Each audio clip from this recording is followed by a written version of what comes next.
Muy buenas noches a todos, sean todos bienvenidos a esta edición especial de Conversando con el Experto. El día de hoy vamos a tocar un tema muy relevante, muy importante y muy sensible en nuestra sociedad, como es la violencia sexual y de género. El día de hoy vamos a tener dos invitadas de lujo.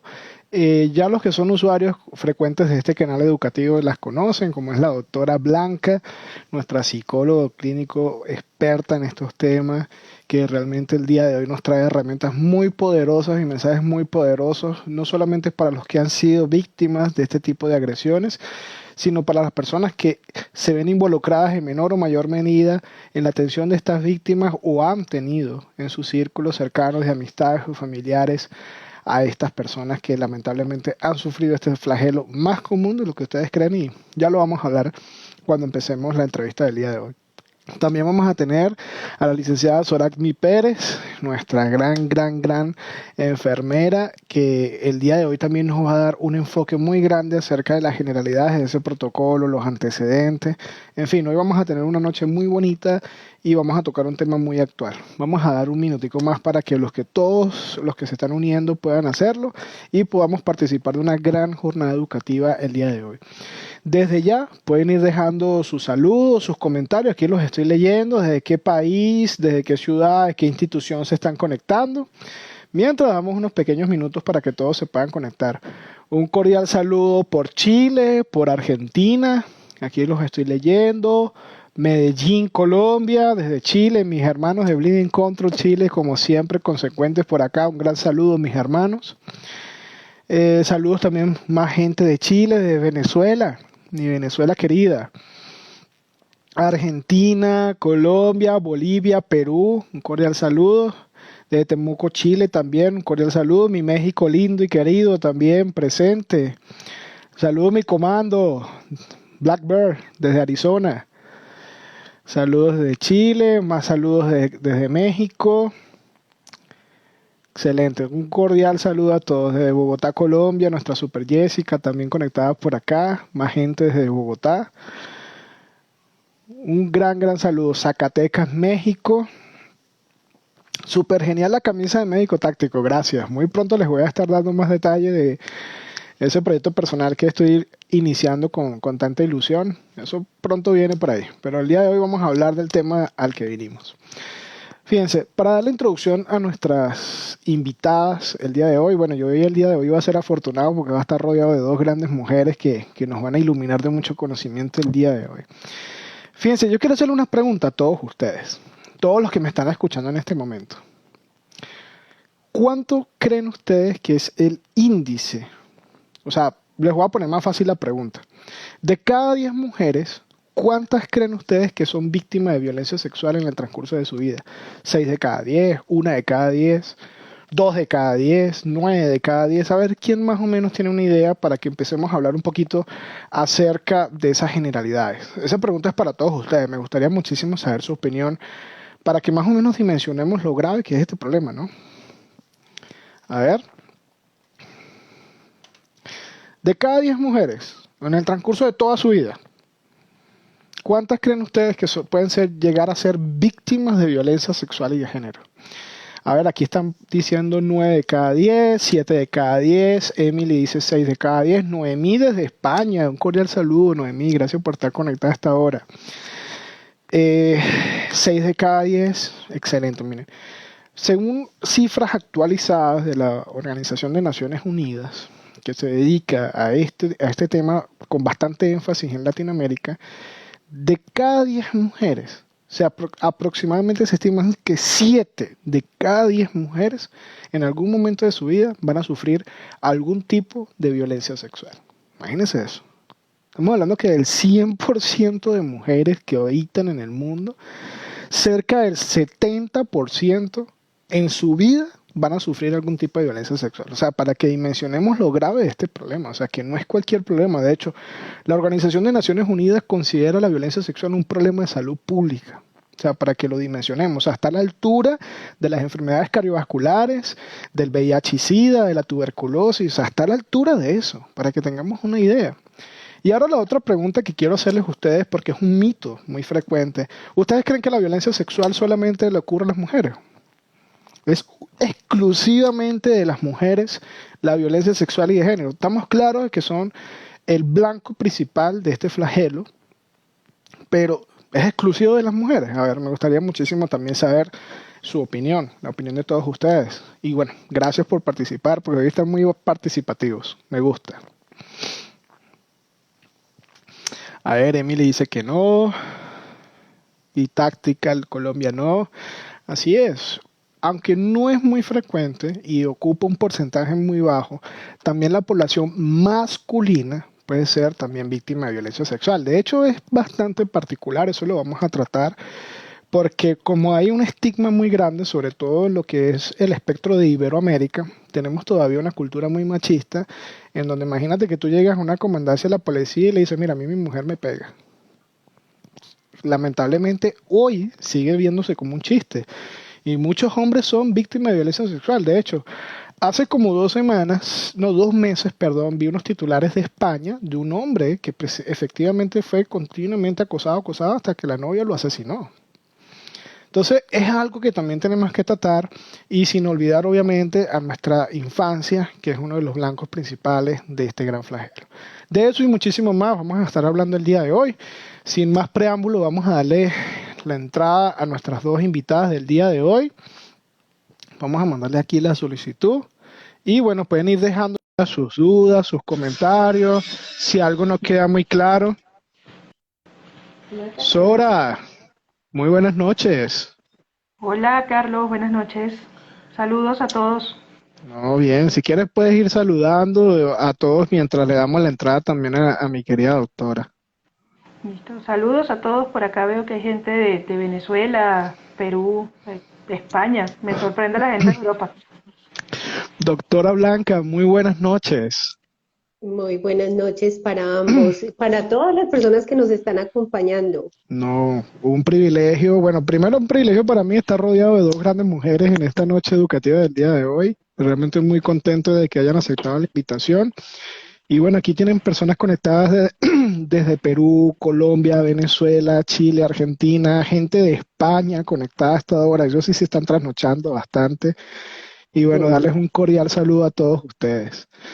Para los que no la conocen, nuestra doctora Blanca es psicólogo clínico, es terapeuta, es una persona que realmente tiene un espectro de conocimiento increíble en lo que conlleva lo que es el tratamiento y orientación de este tipo de víctimas, que son víctimas de la violencia sexual y de género, y la licenciada Soragni Pérez, que es una licenciada en enfermería de Venezuela, actualmente radicada aquí en Colombia, que se dedica a la parte educativa y uno de los temas educativos que comprende su portafolio educativo es precisamente la capacitación en violencia sexual y de género.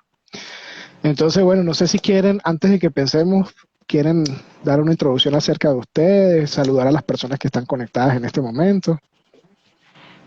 Doragni, para que respetemos ahí El orden como la... quedamos. Sí, Bueno, gracias doctora. Bueno, no, ya no me gusta presentarme mucho, ya las personas que están aquí me conocen y saben cómo soy, pero bueno, sí, me dedico a esto, incluso me gusta dar este tipo de cursos o charlas, ¿sí? Acerca sobre todo de este tema tan delicado y tan tabú todavía, como es la violencia sexual y de género, porque para mí es muy importante que todo el mundo lo sepa, incluso gratuito lo he dado, no me importa porque la idea es que todos, tanto hombres, mujeres, niños, etcétera, tengan conocimiento de sus derechos y cómo diferenciar cuando están siendo víctimas de violencia sexual o no. Entonces, me he dedicado a esto y es uno de mis temas favoritos de todos los cursos y talleres que me ha correspondido dar. Este es uno de mis temas favoritos. Por eso, porque uno crea esa sensibilización hacia la persona, ¿sí? No la revictimización que no se debe hacer, pero sí la sensibilización acerca de este tema tan delicado. Y mientras más sepan las personas sobre este tema, pues va a ir disminuyendo en mayor medida la violencia en este caso. Gracias, Sora. Así es. Doctora Blanca, si quiere presentarse, darse a conocer para que la conozcan un poquito, los micrófonos son suyos. Bueno, muchísimas gracias. Mi nombre es Blanca García, psicóloga de la Universidad San Buenaventura. Como dijo el doctor Zapa, trabajo en el área clínica. Adicional a la psicología, tengo un coaching en programación neurolingüística avanzado y una especialización en bioneuroemoción, más otras cositas que he ido aprendiendo a lo largo del camino. Me parece fabuloso trabajar con el dolor humano. Hay una frase del doctor Garbor Mate, que es un especialista en trauma increíble, y él dice que detrás de toda persona traumatizada hay una persona sana que no ha encontrado cómo expresarse. Y me encanta ver ese proceso de encontrar en la persona la capacidad de encontrar, no, ayudarle a encontrar a ella la posibilidad de expandirse y de crecer en unos niveles que la persona ni siquiera había intuido. Y esa es como la posibilidad que tenemos todas las personas que en algún momento tengamos un acercamiento con alguien que esté siendo víctima de violencia de género o violencia sexual.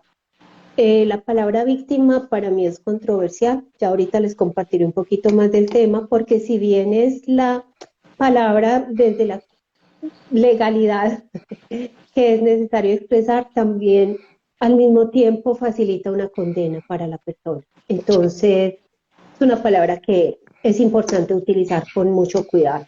Ahorita hablaremos un poquito del tema, pero pues bienvenidos todos y ojalá que de este ratico nos llevemos eso.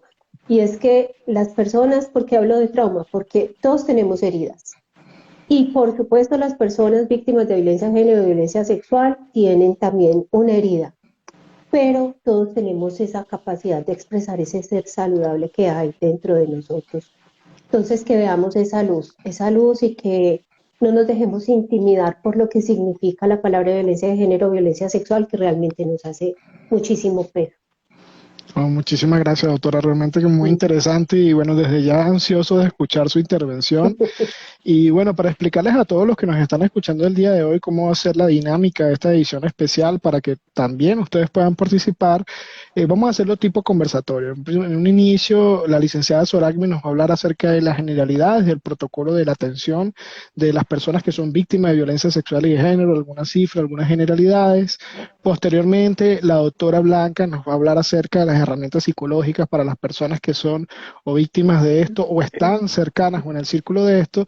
Y finalmente, su servidor, vamos a hablar acerca de algunas consideraciones médicas que son muy importantes a tener en cuenta con estas personas. Y una vez que termine este coloquio de los tres servidores que están ahorita conectados, vamos a abrir una ronda de preguntas y respuestas donde en el chat las pueden ir dejando para cualquiera de nosotros tres y con muchísimo gusto la vamos a resolver.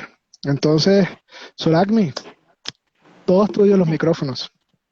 Bueno, gracias, gracias. Y una vez más, pues gracias a todos por estar acá conectados. Bueno, comencemos como ya estamos acostumbrados a dar este tema o a dar diferentes temas. Comencemos con un poquito de historia, ¿sí? Porque a ciencia cierta, digamos que uno de los países de Latinoamérica donde es obligatorio realizar este tipo de capacitación para poder atender a este tipo de personas que son eh, víctimas de violencia, es obligatorio en Colombia, ¿sí? Es el único donde por ahora es ley, es obligatorio por resolución. Incluso todos nosotros de la salud estamos obligados a hacer este tipo de capacitaciones, ¿okay? Para poder atender este tipo de situaciones. Pero esto viene desde hace mucho tiempo atrás. En el año más o menos, creo que en 1999, si mal no recuerdo, la Organización de Naciones Unidas, o la ONU, eh, realiza lo que es el 25, coloca, digamos, como fecha de día contra la violencia de la mujer o contra la mujer, el día 25 de noviembre. Esto es pues debido a que hace unos tan cuantos años, en 1960, las hermanas Mirabal en República Dominicana pues fueron presas políticas, ¿no? De aquel dictador en aquel tiempo que era José Leónidas Trujillo.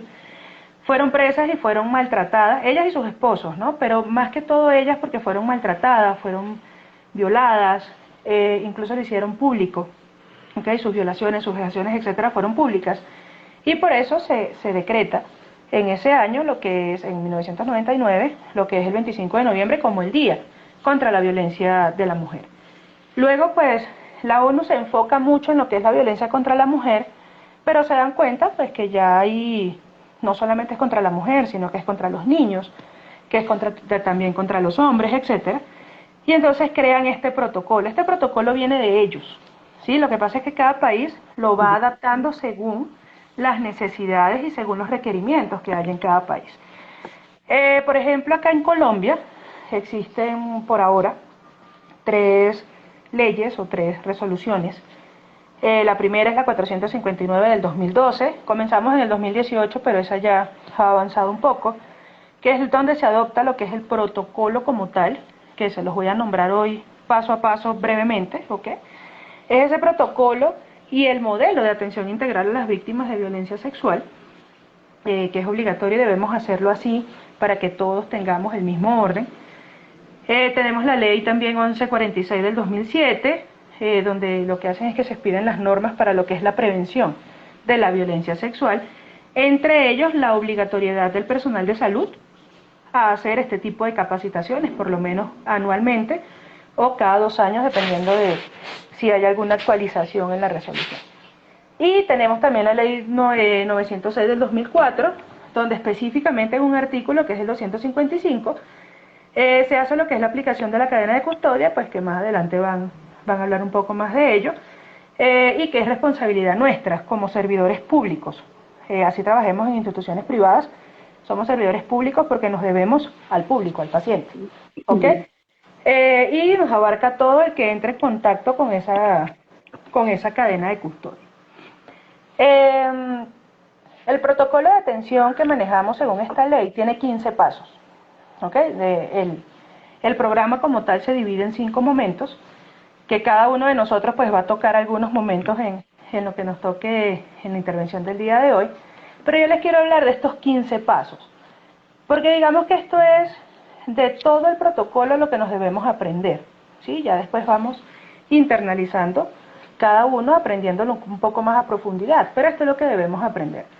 Por ejemplo, el paso 1 o el primer paso es preparar a la comunidad para que puedan acceder a los servicios en contra o en la atención integral de salud dirigidos a estas víctimas de violencia sexual. ¿Cómo lo vamos a hacer? Con acciones de información, comunicación, educación, promociones, etcétera, ¿sí?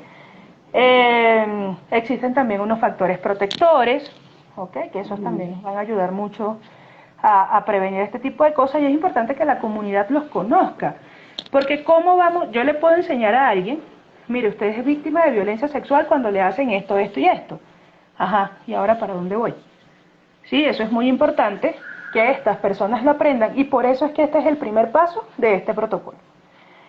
El segundo paso es lo que es la verificación y mantenimiento de estas condiciones mínimas necesarias para poder brindar esta atención. Y es aquí donde entramos nosotros, el personal de salud, ¿sí? Que debemos mantenernos actualizados, debemos tener, por supuesto, la formación, que es lo muy importante, el compromiso, la disposición para poderlo atender. Siempre me preguntan, ¿cómo hago yo para atender este tipo de pacientes? Y estoy casi segura que al fin la doctora pues nos dará aquellos tips que necesitamos todos, porque ella es la experta en ese tema. Pero siempre les digo lo mismo, o sea, nosotros debemos ser sensibles y cálidos en este tema. Yo no puedo llegar a revictimizar a la persona, a decirle eso es culpa suya. Yo debo brindarle esa confianza al paciente, ¿ok? ¿Para qué? Para que pueda confiarme todas aquellas circunstancias o todas aquellas cosas que le sucedieron. Hace un par de días le comentaba a mis alumnos del instituto, nosotros tenemos probablemente una única oportunidad de tratar este tipo de pacientes, porque nos llegaron al servicio y con un hematoma en un brazo, por ejemplo, y uno debe averiguar, ¿qué te pasó allí? ¿Sí? No, me caí. Ay, ¿cómo te caíste? Y entonces uno va como dándole la vuelta para ver si de verdad se cayó, o es que esa persona o ese niño está siendo víctima de violencia doméstica, de cualquier tipo, ¿ok? Pero eso a lo mejor es la única oportunidad que vamos a tener para hacerlo. Entonces debemos hacerlo de manera muy respetuosa y sin ningún tipo de prejuicios, para que el paciente pueda tener esa confianza con nosotros. Y por supuesto, como buenos profesionales de la salud, verificar todo lo que tenemos, los insumos, la dotación, el espacio físico para hacer este tipo de exámenes o entrevistas, que debe ser un lugar pues cerrado, lo más privado posible, para poder mantener ese secreto profesional entre el paciente, ¿no? También conocer lo que es el sistema de referencia y contrarreferencia, pero eso es algo que vamos a ir viendo más adelante, y por supuesto debemos saber cómo es el trabajo de las redes y los comités, que son los que van a llevar a esos pacientes más adelante a su recuperación total, ¿sí? a su recuperación integral. En el tercer paso nos habla del triage, ¿okay? Del triage o la prioridad que debe tener estos pacientes. Por ejemplo, cuando se nos convierte en un triage prioridad 1, es decir, que es algo muy, muy urgente, cuando el acto o la violencia ha sido en menos de 72 horas. ¿Por qué? Porque ahí podemos recolectar toda, pero absolutamente toda la evidencia, casi que fresca, ¿sí? Ya después, pasadas las 72 horas, pues ya ni siquiera la esperma, si hubo penetración, etcétera, ya ni siquiera nos va a servir.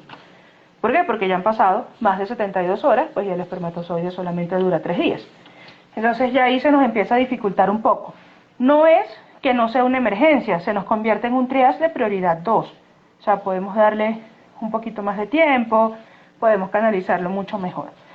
Pero si ha sido en las primeras 72 horas, es un triage prioridad 1. Entonces, es aquí donde también juega un papel importante ese paso 1, porque cuando uno les explica a las comunidades, a esas personas vulnerables, qué es lo que deben hacer, y una de esas cosas es que no se deben bañar, que no se deben retirar la ropa, que deben ir con la misma ropa con la que fueron víctimas, etcétera, nos facilitan un poco el trabajo a nosotros para esa investigación, para esa recolección de esas muestras. ¿Okay? Entonces, este paso también va muy vinculado con el primer paso. En el paso 4 ya viene lo que es la valoración completa de la víctima. ¿Okay? Esto debe ser con mucho cuidado. ¿Okay? Debe ser con mucha paciencia, con mucho cuidado. Recuerden que viene de ser víctima de alguna, en el peor de los casos, pues de una violación. Entonces no va a querer que nadie los toque, que nadie los agarre, que nadie los mire. Entonces hay que tener mucho tacto con esto. Debemos ser empáticos, muy empáticos con esto. ¿Y cuándo lo vamos a hacer? Como les dije, que probablemente sea la única oportunidad que tengamos en lo que el paciente nos llegue a la consulta. Tenemos que hacerlo. Entonces lo podemos hacer en 3 situaciones. Cuando la víctima por voluntad propia llega al servicio de salud, cuando es referida de otra institución, o en el caso entrenado que debemos tener, es cuando la sospecha de que hay algún tipo de violencia sexual o doméstica surge de lo que es esa mirada entrenada de nosotros, que era lo que les comentaba del hematoma que puede tener en un brazo, y lo importante que es un examen físico completo en cualquier tipo de consulta. También debemos recordar que no debemos revictimizar.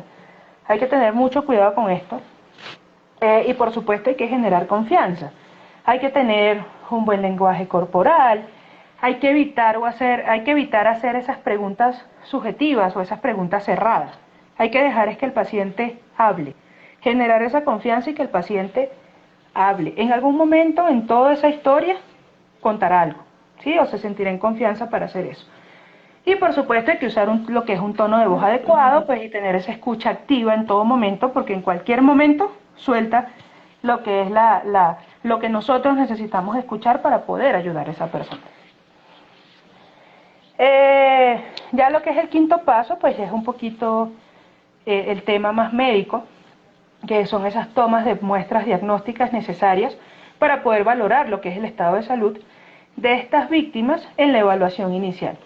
¿Okay? El kit trae y debe traer todo esto para yo no estar saliendo, entrando y saliendo, entrando y saliendo, entrando y saliendo, porque en una de esas entradas y salidas el paciente se me va, porque ha pasado. Por miedo, por prejuicios, etcétera, ¿ok? Y muy importante, por supuesto, guardar el secreto profesional en todo momento. En el paso, o sea, ya esto más adelante, pues el doctor Zapata estoy casi segura que lo comentará con un poco más detalle, y también, por supuesto, en nuestras capacitaciones lo podrán ver. El sexto paso es ya lo que es la profilaxis para las infecciones de transmisión sexual. Durante esta consulta inicial, ¿cuál es el motivo? ¿Cuál va a ser el objetivo de esto? Interrumpir lo que son esas probables o posibles infecciones de transmisión sexual que se puedan haber contagiado, prevenir lo que es el desarrollo de la enfermedad y, por supuesto, todas las secuelas que trae, y reducir el riesgo de infección. ¿Ok? Para eso es que lo hacemos. Luego viene lo que es el paso 7, que es la profilaxis para VIH-Sida, ¿sí? Que según el algoritmo para la evaluación, según el riesgo de exposición, etcétera, pues lleva sus pasos. ¿Ok? También tenemos la profilaxis contra la hepatitis, bien sea con la vacuna o con la gamma globulina antihepatitis B. Todo va a depender del tiempo de exposición o si el paciente o la paciente tenía la vacuna o no. También tenemos el paso 8, que esto es un paso un poco delicado y que ha causado revuelo, que es lo que es asegurar la anticoncepción de emergencia y, por supuesto, dar acceso a lo que es la interrupción voluntaria del embarazo.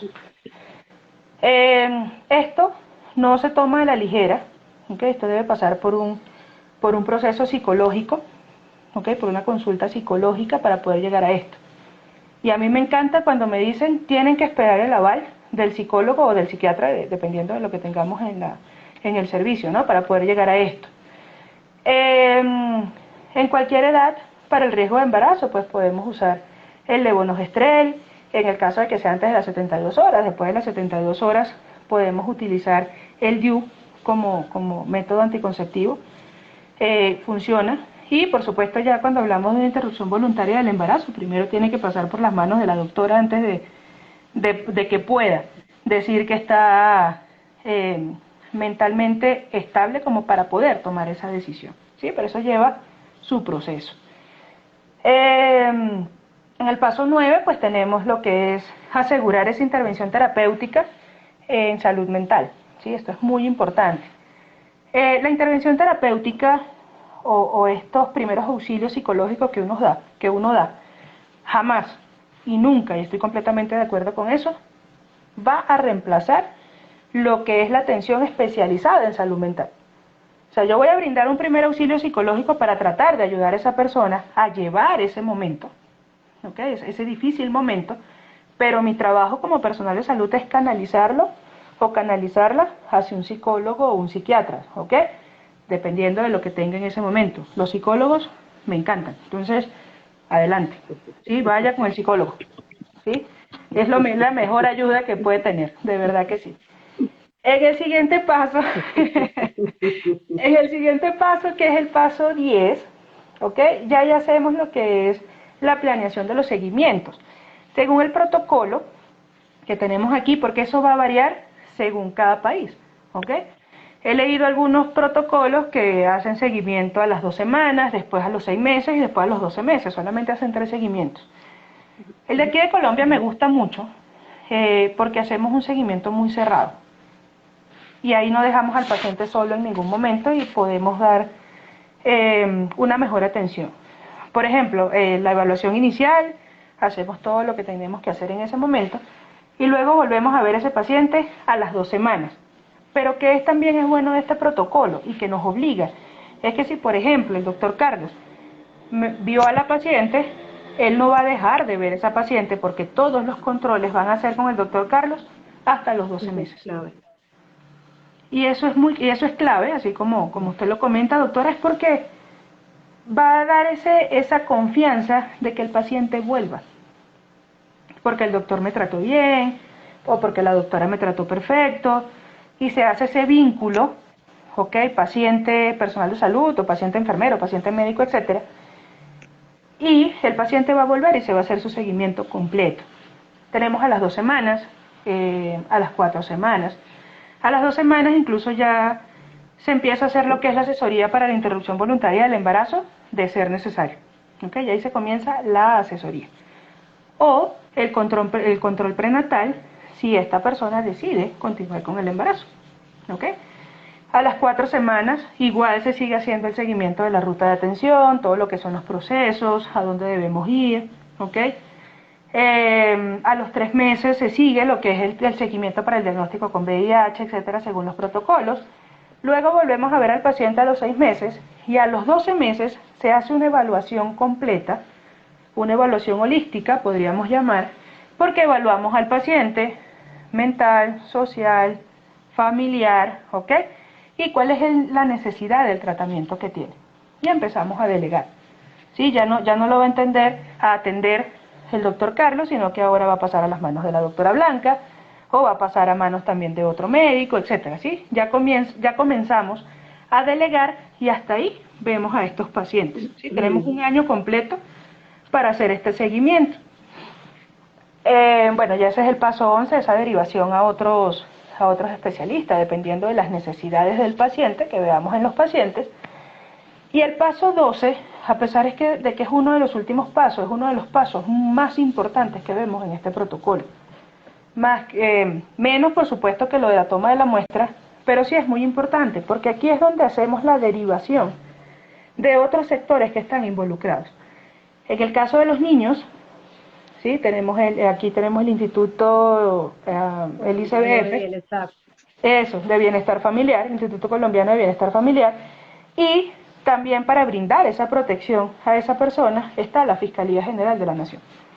Si nosotros no derivamos a estas personas a estos centros, ellos no se van a sentir seguros y probablemente vuelva a suceder esto o este tipo de ataques porque no tienen protección.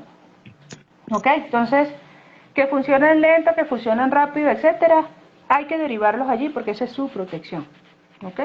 Esta es su protección. En el paso 13, muy importante y lo que más le gusta a mi querido doctor Carlos Zapa, es efectuar todo lo que son los procedimientos escritos, diagnósticos, el llenado de la historia, todo lo que utilicé, todo el papeleo, ¿ok? Y es aquí donde llenamos lo que es el Civigila, que es la planilla que usamos acá, que es bastante larga y compleja para llenar, y colocamos lo que son los diagnósticos según el CIE-10, que es lo que usamos acá en Colombia para los diagnósticos médicos, ¿ok? Bueno, tenemos pues los diagnósticos, por supuesto, codificados, como los que ya hemos trabajado con el CIE, y el siguiente paso es lo que es el paso 14, donde realizamos estos seguimientos rutinarios que requiere una víctima de violencia sexual, ¿ok? Que fue atendida por el personal de salud, que viene inmerso en esos 2, 4, 6, 12 meses, ¿ok? Y el último paso es cuando ya hacemos, o el médico hace lo que es el cierre del caso, que es donde ya, bueno, ya pasamos por todos los procesos, ya en un año se ha avanzado mucho, entonces hacemos el cierre del caso, no sin antes explicar, por supuesto, qué es lo que estamos haciendo y qué es lo que sigue después. Verificar que esa persona esté yendo a sus controles, se encuentre en mejor estado de salud física y mental, y aclarar y orientar en cualquier duda que tenga el paciente. O sea, esa es la oportunidad que tiene el paciente de preguntar absolutamente todo para que todo le quede claro y por supuesto brindamos esa asesoría, ¿ok? Que es lo que necesita el paciente en ese momento para que pueda continuar. Nada de esto sería posible sin la empatía, nada de esto es posible sin ese diálogo con el paciente. Entonces ahí es donde tenemos que trabajarlo mucho, esa parte humana, ¿sí? Esa parte de ese diálogo, ese vínculo, para poder lograr este protocolo. Es un protocolo de 15 pasos, uno lo ve muy largo, pero en realidad no es tan largo cuando uno lo realiza. Wow, Sora, yo creo que para hacer un tema tan largo y tan complejo, realmente creo que nos diste una clase magistral de cómo es el paso a paso y también para los que no lo conocen se den cuenta de todo el aparataje. Yo sé que muchas veces hay muchas personas que a mí me comentan, no, es que en el papel todo es muy bonito, pero la realidad es muy diferente. Pero ya tenemos una ventaja, o sea, ya está en el papel, ya tenemos una herramienta, ya tenemos un protocolo y ahí es donde viene el tema de que todos nosotros empecemos a empujar porque eso se cumpla, porque eso se dé y esos pasos se cumplan a cabalidad por cada uno de los profesionales que se ven involucrados. Realmente excelente, Sora, gracias. A ti, gracias. Ahora vamos a hablar acerca de un aspecto, yo siempre he dicho, no solamente en la violencia sexual, yo digo que en la salud en general, yo creo que uno de los grandes olvidados en la salud humana actualmente es la salud mental, porque tenemos demasiados tabúes alrededor de ello y una de las herramientas más poderosas que necesitan precisamente estas personas es la atención en su salud mental. Entonces, doctora Blanca, somos todo oídos, los micrófonos son todos suyos para que nos cuente su opinión, su perspectiva y su punto de vista acerca de este grandísimo problema en nuestra sociedad. Bueno, espero que se estén realmente antojando muchísimo de lo que va a ser este proceso de formación, porque de verdad que les va a dejar unas herramientas muy valiosas y como decía Sorania ahorita, por Dios, lo que hagamos en estos primeros momentos va a ser clave para el desarrollo de esa persona, o sea, no alcanzamos a imaginar cuánto. Quisiera empezar con una historia para empezar a ser más puntillosa. Y es una experiencia personal. Cuando tenía alrededor de 15, 16 años, yo tenía una irregularidad hormonal y debía estar en control con ginecólogo. Empecé con un ginecólogo que mi mamá siempre me acompañaba a las citas y él empezó a hacer exámenes que no eran innecesarios, tacto vaginal, tacto anal. Y mi mamá me decía, no me gusta, él no tiene por qué estar haciendo eso. Y yo le decía, mamá, él es el médico. Porque yo tenía en ese momento la convicción de que lo que hiciera el médico era adecuado, o sea, era una autoridad y era incuestionable lo que estuviera pasando ahí. Pero había algo en mi cuerpo que me hacía sentir muy incómoda con el proceso. Y en el momento en que tuve la oportunidad de ir al médico general que me había remitido a este señor, yo le pedí cambio de ginecólogo ante la insistencia además de mi mamá. Y yo sentía que mi mamá era cansona, pero también le hice caso como a ese sentimiento de incomodidad. Y eh, el médico me preguntó qué pasaba y resulta que cuando yo le conté toda la historia, él se quedó callado. Muchas veces iba a llevarle simplemente los exámenes de sangre, cómo iba mi registro hormonal, y siempre era el examen obligado. Y entonces él se queda callado, me dice, ok, te voy a cambiar el ginecólogo, pero no me dice nada de la historia, que acá vamos sacando conclusiones.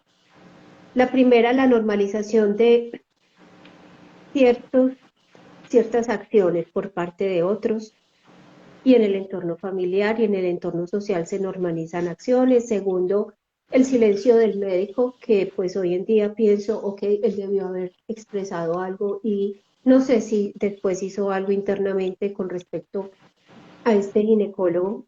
Y lo tercero que pasó es que llego al ginecólogo que me remite nuevo, yo le muestro todos mis exámenes, mis ecografías, le cuento la historia de cómo iba hasta el tema, él me pregunta por qué cambié de ginecólogo, yo le digo que me sentía un poco incómoda con su atención, le cuento por qué, porque él me lo pregunta, y al final de la atención él me hace muchas preguntas y entonces me dice, bueno, para la próxima cita yo le digo, doctor, y no me va a examinar, y me dijo, no es necesario, y ahí yo aterricé de que estaba pasando algo. Aún Total. así, yo no dimensionaba qué era lo que estaba sucediendo.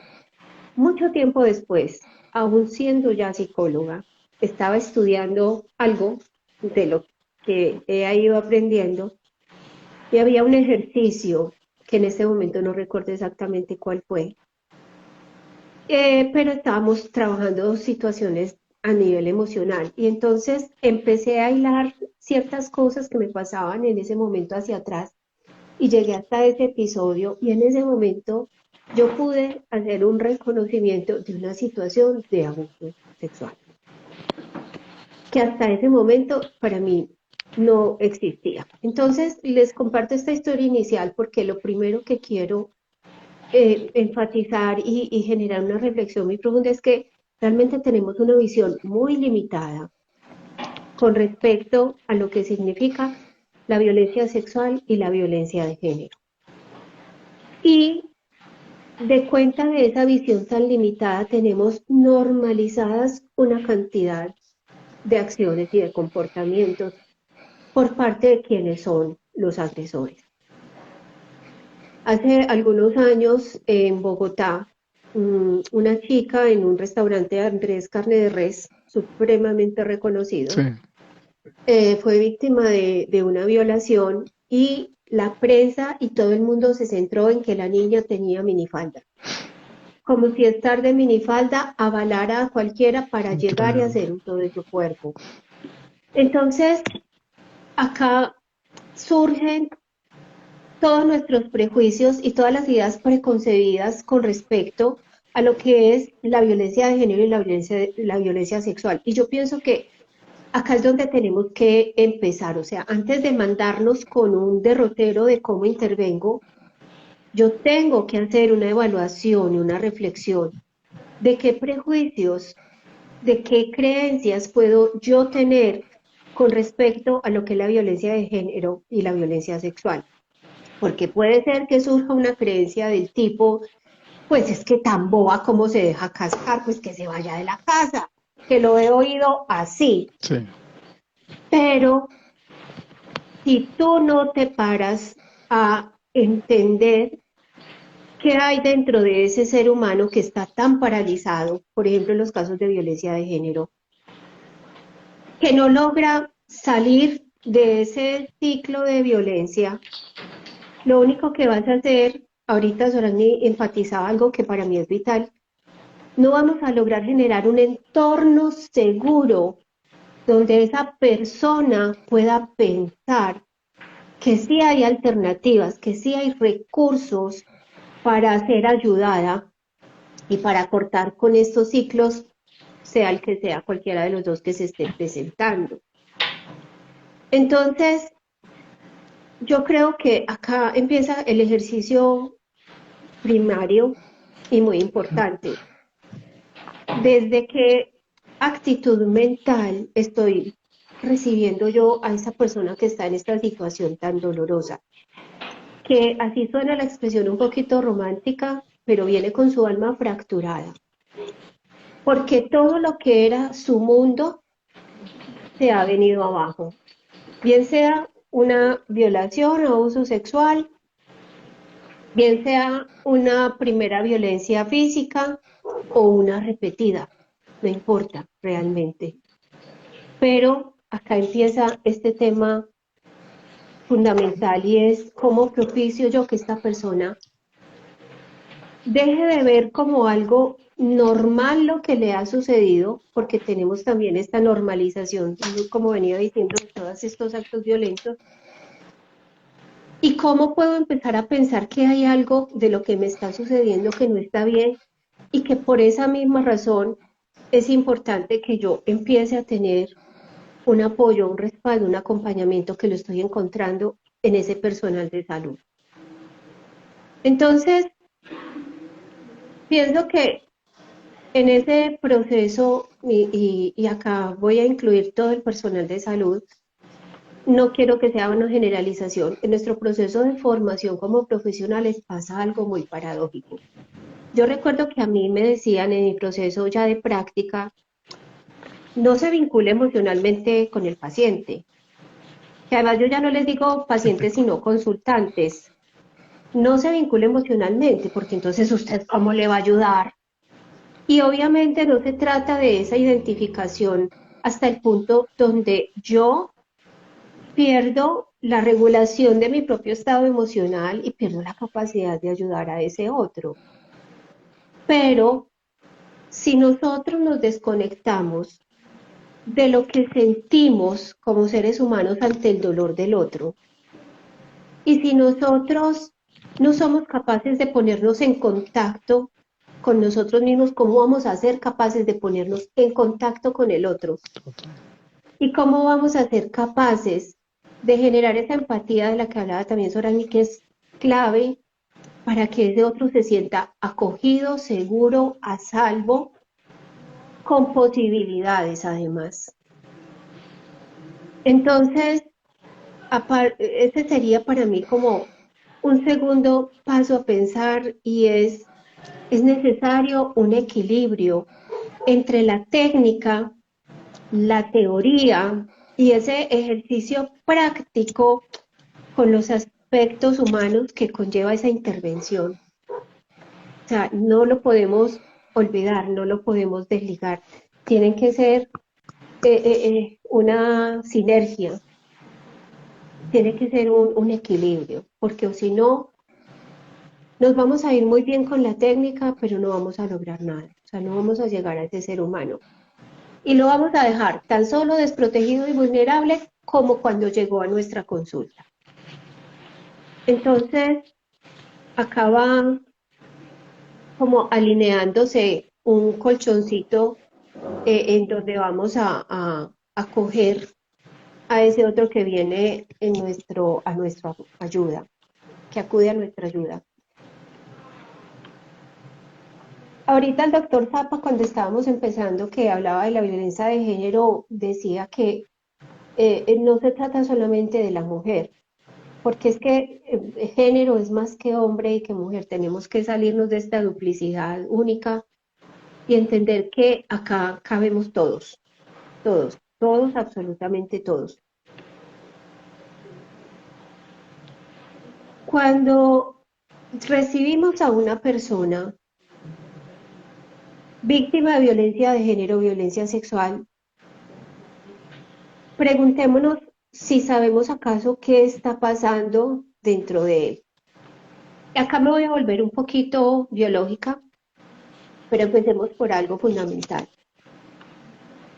Normalmente, en cada uno de nosotros, en estado de calma, nuestro lóbulo prefrontal es el que nos permite regular nuestras relaciones interpersonales, la que nos permite tomar decisiones, la que nos permite activar ese sentido intuitivo que nos permite discriminar qué está bien, qué está mal, qué es bueno, qué es peligroso, y eso nos permite movernos con cierta seguridad en la vida.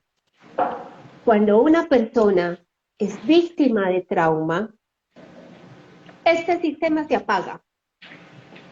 Y el que está tomando el mando es la amígdala, es decir, nuestro sistema emocional primario es el que toma el mando.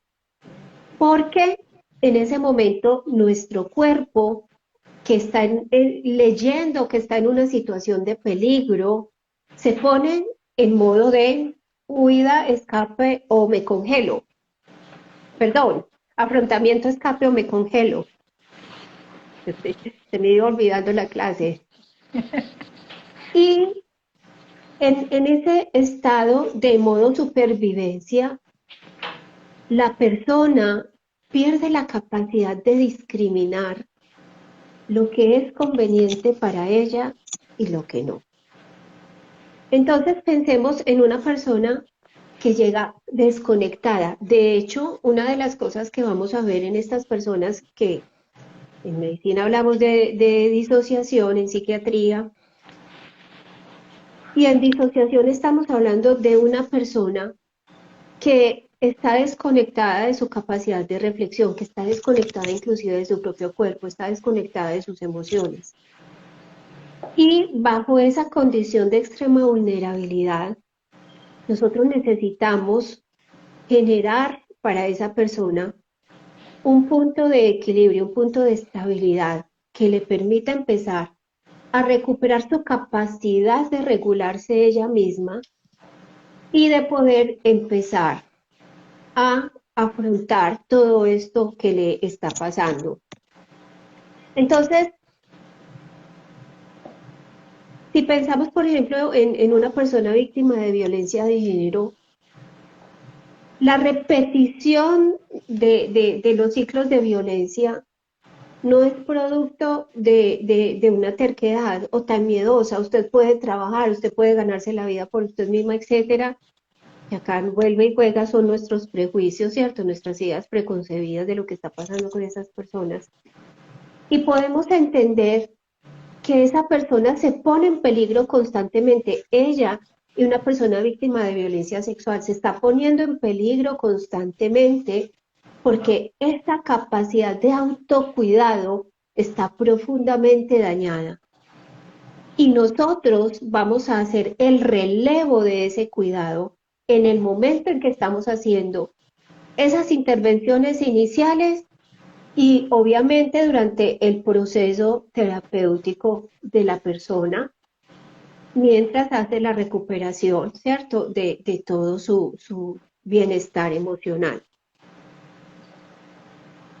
Algo que dificulta en muchos momentos esa escucha empática y tranquila, que ponernos en un estado de calma es fundamental para poder acoger todo el dolor de esa persona y que esa persona pueda sentir que su dolor es algo que podemos comprender que le genera sufrimiento y mil complicaciones en su vida, miedo, hay decisiones que tomar, de pronto no veo un círculo protector inmediato, bueno, cuántas cosas se pueden mover ahí en ese momentico, pero que independiente de eso, él no está en una situación definitiva para su vida. Está en un momento, sin duda alguna, de mucho dolor y de mucho sufrimiento y de mucha confusión, pero con los recursos adecuados, pues ya iremos en un paso a paso saliendo hacia adelante. Entonces, para lograr esa escucha empática y ese podernos poner en calma, es también entender que nosotros no vamos a tener todas las respuestas, porque yo pienso que esto también hace una presión excesiva en el personal que hace estas atenciones, porque claro, alcanzamos muchas veces a historias muy dolorosas definitivamente, a contagiarnos de esa angustia y en el deseo y en la intención de ayudar lo mejor posible, terminamos bloqueándonos porque sentimos, vamos sintiendo ese nivel de frustración y de impotencia que también tenemos que saber manejar en nosotros para que fluya la situación, porque muchas veces la misma situación nos va presentando los recursos, es decir, la misma situación nos va mostrando cuál es el siguiente paso para dar. Entonces también es muy importante que logremos entender que está bien que no tengamos todas las respuestas, porque es que ese otro que está ahí no está para que yo le dé un derrotero de respuestas, ni para que le diga qué tiene que empezar a hacer con su vida, porque eso se vuelve invasor y eso se vuelve algo también muy confuso para la víctima de la violencia. Ese otro está ahí para ser acogido con su dolor, para que me permitan sentirme tranquilo, porque me están cuidando médicamente, porque me están diciendo qué posibilidades hay para mí, quiénes pueden ser mis protectores, qué puedo hacer para lidiar con esto que estoy sintiendo y con esto que me ha pasado. Para que al final podamos llevar a la persona a una claridad de que ella es quien decide qué va a hacer con eso que le ha sucedido. Hay una historia de una chica en Medellín que ella era bailarina de ballet y llegando a su casa, iba pasando por un parque y alguien la viola y la asesinan.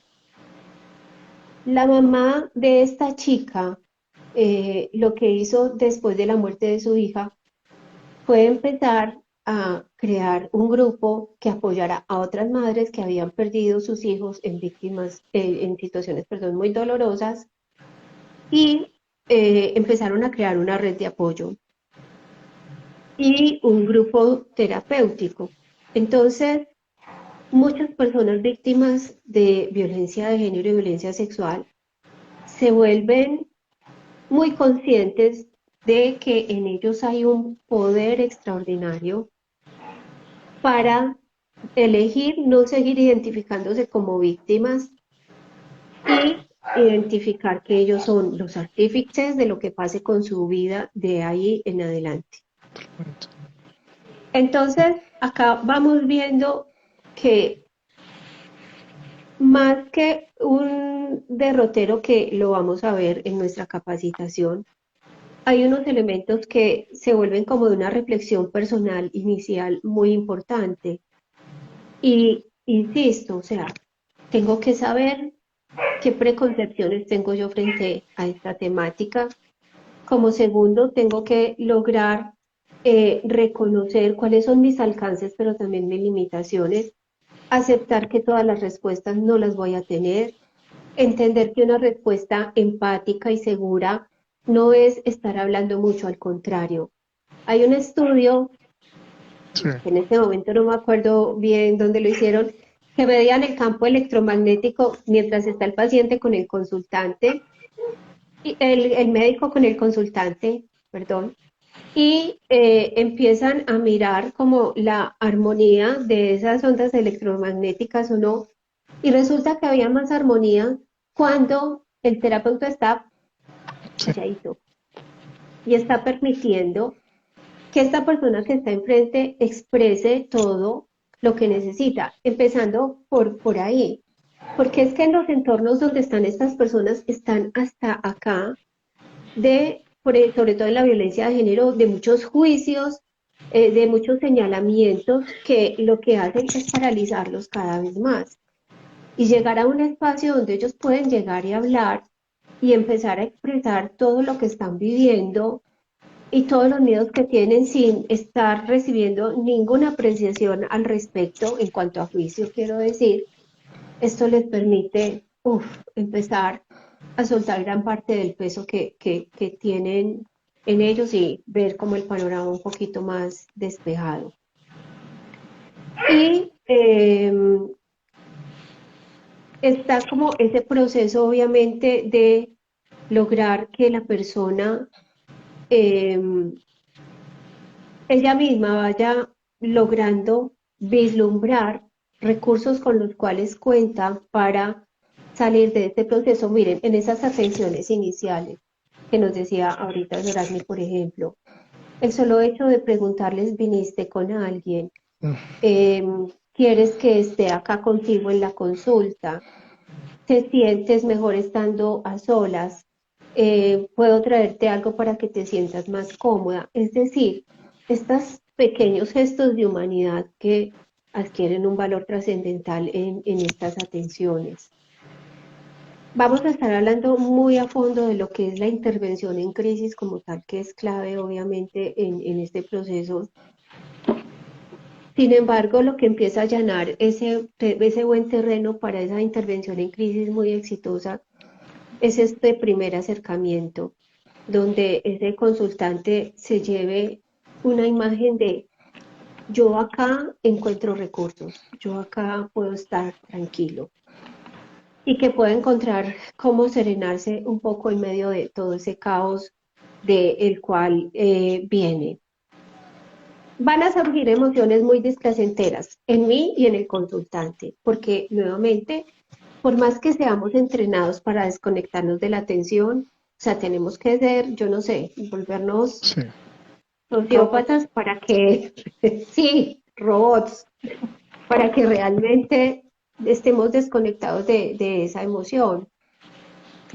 Y yo pienso que algo que nos hace falta a todos es normalizar un poco las emociones displacenteras. Es decir, ahorita Dorani nos hablaba de ese sentimiento de vergüenza con que llega la persona.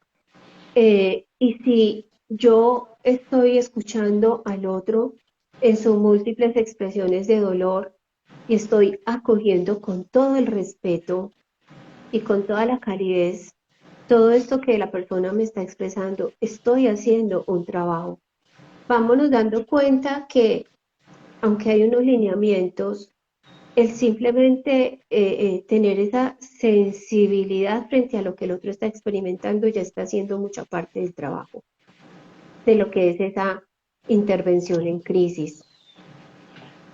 Lo que estamos evitando con estas acciones muy sencillas es evitar que la persona retroceda y se encapsule cada vez más en ella misma, porque entonces se va a quedar cada vez más intoxicada con esas emociones con las cuales no sabe qué es lo que hay que hacer.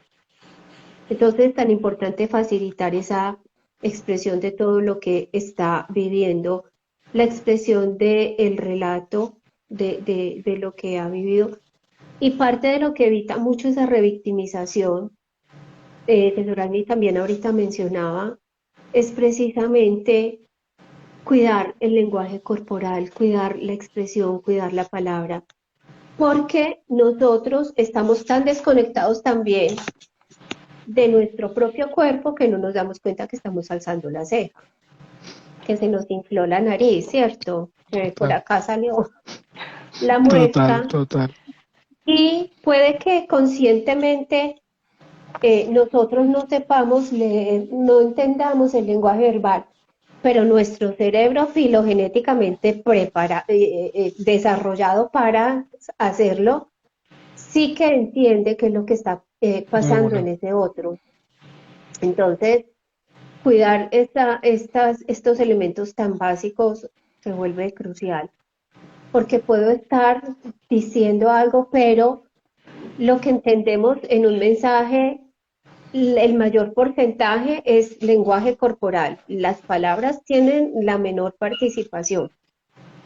Entonces, ¿cómo logro yo generar una postura también acogedora?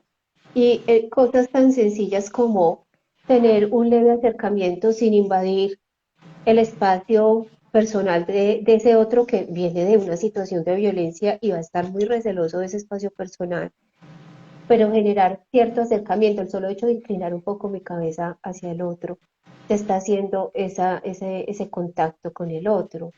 El pausar mi voz, el tener una voz tranquila, el tener movimientos muy suaves y delicados.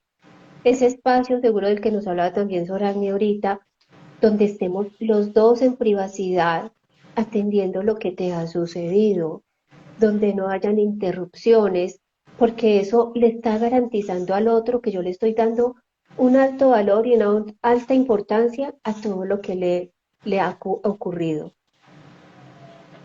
Entonces, tenemos esto quiero dejarlo como a modo de sensibilización, de que primero, antes de entrar a hacer un muy buen manejo de la técnica, como les decía ahorita, logremos ese equilibrio con todos esos aspectos humanos que se van a movilizar ahí en esa interacción.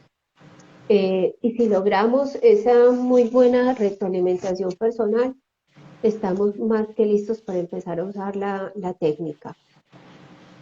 No, Yo creo realmente, que lo dejaría por acá, ahí. realmente, doctora, que una forma de definir su magistral intervención es poderoso porque primero compartirnos esas herramientas tan poderosas, esas palabras tan poderosas que nos acaba de dar, porque yo por lo menos como personal médico considero que uno de los grandes errores que cometemos muchas veces es ese primer acercamiento y como le decía Sora y como le dice usted, muchas veces eso entorpece todo el protocolo, porque ese vínculo de confianza, ese vínculo de empatía se tiene que construir para que esa atención integral, porque esa palabra integral es la clave del éxito, se pueda lograr. Realmente, gracias por darnos esas herramientas, doctora. Y bueno, antes de comentarles algunas consideraciones médicas, dos cosas muy puntuales. Si tienen alguna duda, alguna pregunta, la pueden ir dejando en el chat. Tanto Soracni como la doctora van a estar muy pendientes de esas preguntas para que cuando terminemos la intervención podamos responderlas e invitarlos, porque esto apenas es una abreboca, porque como se acaban de dar cuenta, esto es sumamente extenso, sumamente complejo. El 27 de febrero de este mes vamos a hacer una capacitación virtual de 6 horas de duración, donde la licenciada Soragni, la doctora Blanca y mi persona vamos a estar dándole de forma más detallada, más extensa y con mucho más tiempo todas las herramientas, tanto de enfermería, legales, jurídicas, médicas y psicológicas, para que la atención integral de estas víctimas se lleve a cabo. Si quieren más información, nos pueden contactar en nuestras redes sociales como Academia March y ahí les vamos a estar pasando toda la información de esa capacitación que está abierta a todo el mundo, porque todo el mundo puede hacer esa capacitación. Entonces, fíjense, yo prácticamente voy a hacer como un resumen y algunas consideraciones muy puntuales de lo que nuestras dos grandes invitadas han hablado el día de hoy. Y quisiera más bien enfocarme en 5 grandes errores y puntuales cosas que muchas veces se cometen cuando vamos a atender este tipo de personas. Entonces, la primera que quiero recalcar muchas veces es el error en el primer acercamiento. Y para poderme explicar acerca de esto, les voy a contar un caso muy extremo para que se den cuenta que ese primer acercamiento es poderoso. Hace muchísimos años, bueno, muchísimos no porque sueno como si tuviese 60 años, hace algunos años, estábamos en una operación de rescate y nos habían informado que en un apartamento habían las fuerzas de represión con las que nosotros nos estábamos enfrentando, tenían secuestradas a unas muchachas. Y bueno, la misión era ir a rescatar a esas muchachas. Eh, lo que les voy a contar no es fácil, así que, pero tiene un final muy bonito. Cuando nosotros llegamos al sitio, efectivamente tenían capturados 2 muchachas. Y estos tipos realmente, miren, no hay palabras humanas para describir lo que nosotros vimos. De hecho, yo personalmente tuve hasta pesadillas como 2 años después de esa operación, porque no es fácil digerir la capacidad que tiene el ser humano de generar mal a otro. A veces es difícil de digerir un poquito. Lo cierto es que a estas muchachas las estaban torturando y justo cuando nosotros llegamos le estaban rociando gasolina en sus genitales, estaban a punto de violarlas con las puntas de los fusiles. O sea, imagínense por un minuto lo dantesco que fue para nosotros llegar antes de entrar al sitio, pero lo dantesco que fue para estas muchachas. O sea, lo que estaban viendo en ese momento. Entonces, bueno, entramos, gracias a Dios logramos llegar a tiempo antes de que cometieran lo que estas personas querían cometer. Y me acuerdo que lo primero que pasó cuando yo toco a una de estas muchachas para sacarla del sitio donde estaba era que inmediatamente corrió a un rincón y huía de mí. Yo inmediatamente me quité todo lo que tenía en la cara. Me dije, tranquila, soy médico, estoy aquí para salvarte, estoy aquí para sacarte de aquí, vas a estar bien, ya pasó. O sea, agárrame la mano, tómate el tiempo que quieras. O sea, cuando tú decidas salimos aquí, pero tómate el tiempo. ¿Y por qué les cuento esta historia? Porque pese a que esta muchacha vivió una circunstancia muy traumática, muy dura, ese primer vínculo que construí con ella de darle la mano, de decirle, bueno, vamos a salir de aquí, vas a estar bien, ya pasó, ya nadie te va a tocar, te lo prometo que no va a estar bien, sacarla de allí y tramitar todas las cosas que tuvimos que tramitar, hizo hasta el punto de que cuando nosotros la diferimos a las personas que ya le iban a dar toda la atención que necesitaban, ella exigió que yo estuviese allí. O sea, desde un primer momento, o sea, cuando la psicóloga la iba a entrevistar, ella pidió que yo estuviese allí. Cuando el otro médico, que era el que ya se iba a encargar de esa parte, estaba allí. Entonces, por eso yo les digo que ese primer acercamiento es esencial. O sea, darle esa seguridad a la víctima es importante, porque tú te puedes saber todos los antibióticos de memoria, te puedes saber todos los retrovirales que tienes que darle, el esquema de inmunización de hepatitis, de tétanos, pero si no te ganas la confianza de esa persona, todo va a fracasar y del éxito de ese protocolo depende de que esa persona se pueda reinsertar. Lo bonito de esta historia es que, bueno, yo perdí totalmente el contacto después que pasó todo esto porque nuestro propósito en ese momento era otro y no supe más de ella, no supe absolutamente más nada de ella. Como a los 4 años de que pasó todo esto, esta muchacha me contactó por redes sociales y cuál es mi sorpresa, que 4 años después ya estaba como asilada política en otro país, ya tranquila, rehaciendo su vida, casada, con un hijo, y a ese hijo le había puesto Eduardo en honor a mi segundo nombre. Entonces, eso realmente, eso por lo menos para mí fue terapéutico, eso para mí fue increíble dar cuenta de cómo esa persona, a pesar de que vivió lo que vivió, pudo salir adelante, pudo rehacer su vida, tener su hijo, casarse. Entonces no es imposible. O sea, no es imposible, no importa lo duro que haya pasado, las circunstancias en las que haya pasado, sí se puede reconstruir, sí se puede salir adelante.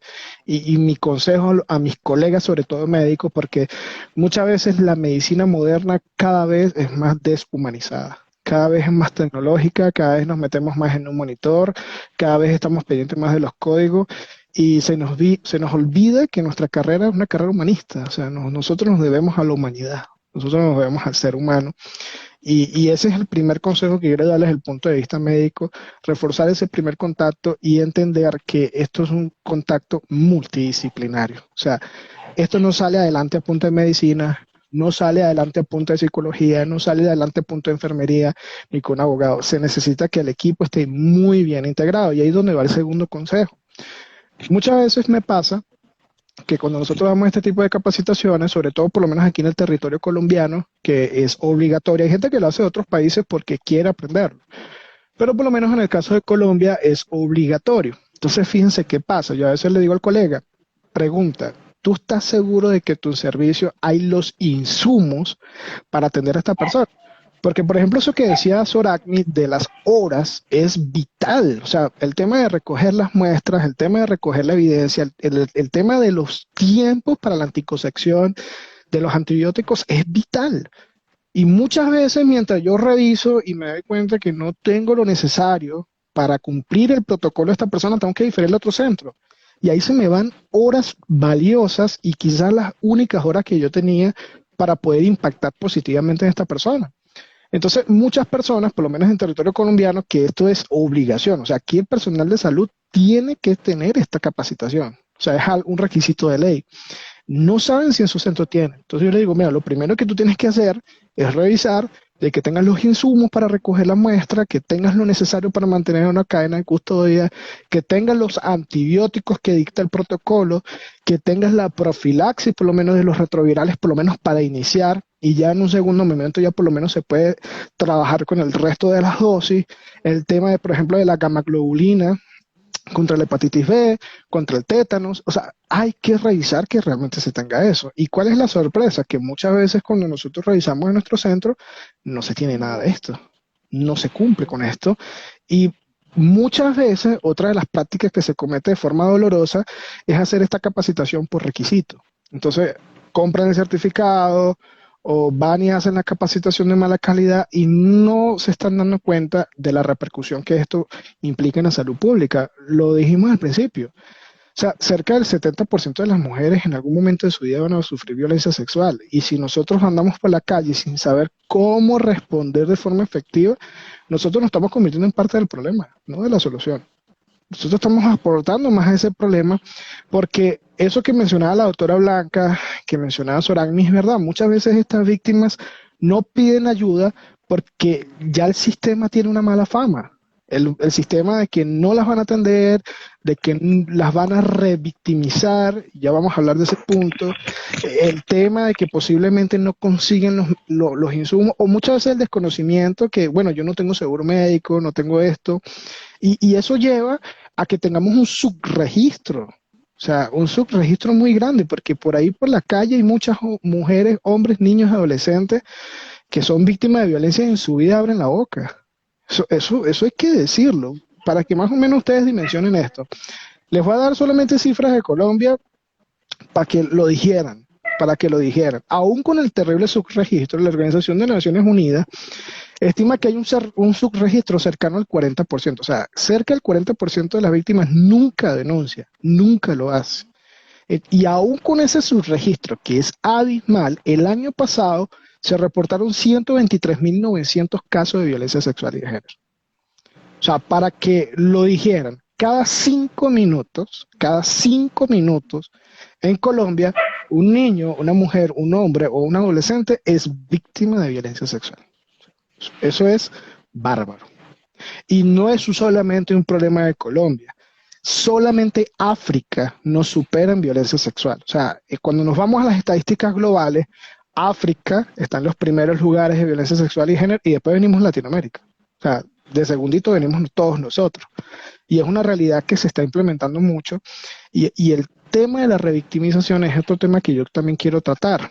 Muchas veces llegan a las consultas, a mí por lo menos me pasó una vez, y yo, sin remordimiento, yo hice sancionar a ese residente. O sea, di hasta que la universidad lo sancionó. Había llegado una adolescente víctima de violencia sexual y de género, le estaban haciendo todas las pruebas, y allí delante de todo el mundo en la sala de emergencia, así, había voz como si estuviésemos en un mercado público. ¿A quién fue la que violaron? O sea, realmente mi yo interior me provocó darle una patada voladora, pero ese tema, señores, tenemos que empezar a ser un poquito más humanos. O sea, yo siempre le digo a mis estudiantes, o sea, yo no les digo que se involucren emocionalmente, por lo menos ahorita Leonardo, que está conectado desde Argentina, un cordial saludo, dijo una frase que a mí me encantó. Se trata de sentir con el paciente, no por el paciente, pero sí estar ahí al ladito. sí estar ahí al ladito y entender lo que le está pasando. Y que un total desconocido que acaba de ser agredido le está confiando a un desconocido que somos nosotros, porque nosotros muchas veces ni conocíamos al paciente antes, algo tan íntimo como eso. Y eso es importante tenerlo en cuenta, no revictimizar, porque en el personal de salud se comete muchísimo. El cuarto punto que... Digo, Sí, dígame, doctora. de hecho, le anoto ahí una cosita en este punto en especial y es que hablando de trauma, la persona se traumatiza no porque sea lastimado, la persona se traumatiza porque está sola con su dolor. Sí, total, Ahí total, está, ahí total, está. total. Entonces, todas estas acciones que usted nos va compartiendo dan cuenta de eso, es dejar solo al otro con su dolor. Sí, y es horrible muchas veces lo que uno ve en el personal de salud y lo que yo les comentaba de la anécdota de esta muchacha que rescatamos, estar con ella, darle la mano, fue lo que Mm, hizo que esa muchacha se parara, saliera a pesar de que vivió lo que vivió. total. Y eso es importante entenderlo.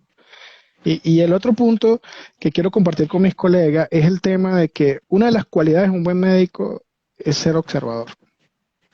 Fíjense por qué yo les digo esto. Uno tiene que estar muy pendiente de las señales. No siempre la víctima va a llegar denunciando. Muchas veces uno pesca a la víctima. Para hacerles entender a qué hago referencia, les voy a contar una anécdota. Hace tiempo tuve un pacientico de 10 años y una de las conductas que más te hace sospechar de esto, sobre todo en los niños, son niños que son sexualizados tempranamente. O sea, ves un niño de 8 o 10 años y parece que estuvieses hablando con un adulto. Desde el punto de vista sexual, estoy hablando. Y entonces yo veo a este niño como sexualizado, había venido por dolor de garganta y yo una vez yo dije, mira, aquí esto, o sea, no es común ver ese niño. De hecho, para que tengan idea a qué hago referencia, el niño cuando llegó le agarró la nalga a una enfermera y le hablaba insinuaciones. Estamos hablando de una cosita que no era ni de la mitad de mi tamaño. Entonces, eso prende las alarmas. Entonces, bueno, vamos al consultorio, vamos a revisarte, ese niño había venido por fiebre. ¿Cuál es mi sorpresa? Eso es un dato clínico que tienen que tener en cuenta. Por ejemplo, los hematomas en el paladar, ojo, muchas veces es uno de los únicos síntomas y signos clínicos que uno logra captar en estas personas. ¿Por qué? Porque muchas veces los niños o la persona a la que sea agredida, cuando son violentados de forma oral, tienen desgarros y hematomas en el paladar. De hecho, es una de las cosas que uno debería de buscar. Entonces, este niño viene con fiebre, le reviso, tenía un desgarro pequeño en el paladar blando, un hematoma, y yo dije, no, aquí, o sea, 2 más 2 es 4. Empiezo a revisarlo, examinarlo, consigo hematomas, consigo moretones en el resto de su cuerpo, y yo, no, este niño, efectivamente, la sexualización, los hematomas no explicados, esto hizo que se prendieran las alarmas, se activó el sistema y efectivamente este niño estaba siendo violentado sexualmente desde hace 4 años por su vecino. Y fíjense cómo se captó la violencia por la observación. Y eso es importante entenderlo, porque no muchas veces la víctima va a hablar abiertamente, no, mire, vine porque me violaron, o vine porque me abusaron. No, muchas veces uno tiene que ser muy observador de la conducta de esa persona, del estado emocional, y por eso yo, por lo menos, una de las cosas que yo tanto critico del sistema médico actual es que nos han convertido en operadores, en el sentido de que uno tiene que, si no ves un paciente en 10 minutos, te botan. Y yo Sí. siempre lo digo, o sea, eso es absurdo. Tú en 10 minutos apenas estás construyendo el vínculo con tu paciente, apenas estás hablando, apenas estás interrogándolo, y eso lleva a que muchas de estas personas pasen por debajo de la mesa. Y estamos hablando puntualmente de la violencia sexual y de género. Entonces, ser muy observadores es muy, muy, muy importante. Entonces, ese es el otro consejo que quiero darles desde el punto de vista médico. Y el último es el tema de aprendernos. Yo sí no les voy a exigir, o sea, apréndanse de memoria las dosis, pero sí por lo menos tener esas tablitas que yo siempre le digo a mis alumnos, ténganlas de allí para que más o menos sepan qué deberían de tener. Por lo menos, profilaxia antibiótica, lo que se recomienda, por lo menos tener ceftriaxona, metronidazol, acitromicina. En el caso de las mujeres embarazadas, penicilina benzatínica. Es importante que las tengamos disponibles en nuestro servicio para poderle dar profilaxis a estas personas. En el caso de los retrovirales, esto va a cambiar porque es muy variable de país en país, pero tengan seguridad que usted googlea protocolo de posexposición Honduras, Colombia, Chile, y les va a salir, porque todos los países tienen sus protocolos de posexposición, por eso en ese aspecto sí tienen que revisarlo en cada uno de sus países, pero eso existe, o sea, todos los países siempre tienen protocolo de posexposición. El tema de la hepatitis B siempre es muy importante, igual que el tétanos, interrogar la inmunidad de esa persona, la inmunización, o sea, qué dosis ha recibido, si él las ha recibido completa, hace cuánto las recibió, para saber si esta persona va a entrar en un esquema de vacunación y gamma globulina o solamente vacunación. Es muy importante interrogar eso. Entonces, si no son muy familiarizados con este tipo de medicamento, con este tipo de protocolo, impriman las tablitas. Estos son tablitas, son muy pequeñas y usted la tiene allí en su servicio para que más o menos sepa qué hacer. Y otro de los errores que se cometen mucho, y por eso es el tema de hacer la capacitación, es la toma de muestras. Mire, ustedes no se imaginan cuántos enfermos muchas veces salen a la calle por falta de pruebas. Y muchas veces quien tiene esa oportunidad de oro en las manos somos nosotros. Entonces, eso hay que tratarlo con mucho cuidado. Por ejemplo, el tema de la vestimenta. A veces puede venir la persona de un hecho de violencia sexual y aparte de eso un hecho violento. Entonces, muchas veces el estímulo de nosotros es llegar y cortar la ropa y exponer, porque obviamente es un paciente con politraumatismo y está bien. Pero yo les digo, ojo, por lo menos siempre que usted tenga un paciente en estas circunstancias, siempre piense lo peor. Entonces, cuando vayan a cortar, quitar la ropa, si la pueden quitar, bien. Y si la van a cortar, tengan mucho cuidado de pasar por lo menos por orificios donde posiblemente haya pasado un proyectil de arma de fuego, haya pasado un arma blanca, porque muchas veces ustedes pueden alterar esas pruebas que pueden llevar a esa persona a la cárcel. O sea, lo que necesita esa víctima para recibir justicia. Y el tema de examinar bien a la víctima. De hecho, en medicina de emergencia nosotros tenemos un chiste cruel para hablar de esto, y es decir, ¿cómo tú logras esconder un billete de $100 de un emergenciólogo? Y todo el mundo, ¿cómo? Pónselo en la espalda a un paciente. No lo consigue. Es un chiste que tenemos, pero haciendo alusión a eso, que muchas veces por flojera o muchas veces por no entender que al paciente hay que revisarlo completo, se nos olvida y se nos puede pasar por alto. Entonces, estamos hablando de la espalda, ahora imagínense los genitales.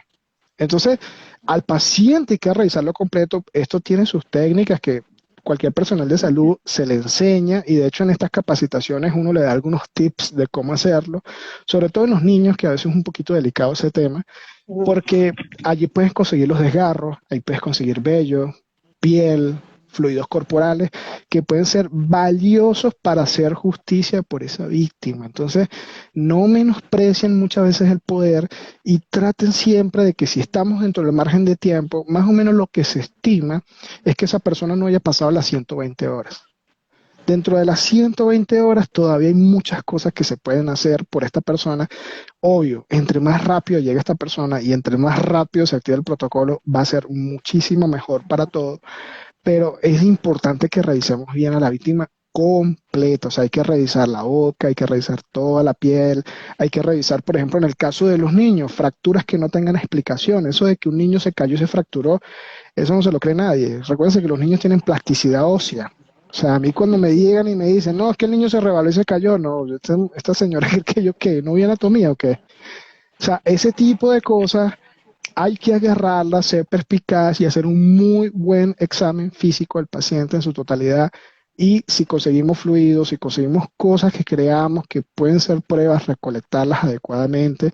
Y por eso es importante adquirir este tipo de conocimientos en estas capacitaciones, para que no privemos a esa víctima de una de las tantas cosas que necesita, que es justicia por lo que se hizo.